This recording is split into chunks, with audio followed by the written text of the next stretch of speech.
Giandam na sa Talisay City Health Office ang posibleng pagpamakuna alang sa kabataan nga nag-edad og 5 ngadto sa 11 anyos.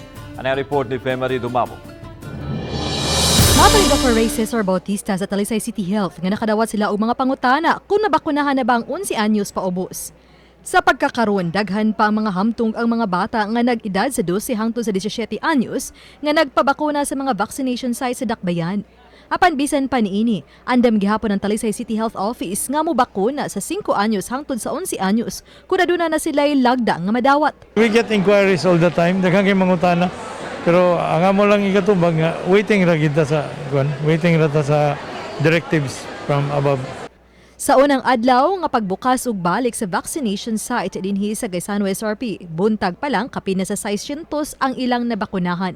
Sagad kanila mga nagpa-second dose. Kay after sa kuan go bagyo katong bagyo wala man na nila gikuan tungod kay naguba daw dire sa roof.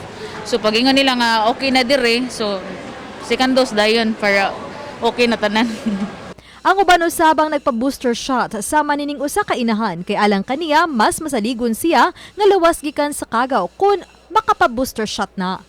Oh, sa Omicron niya, basig na sa ilain ba, makuan ta, mabuol sa dami nang secure sa juwita nga na, complete na ta sa itong vaccination.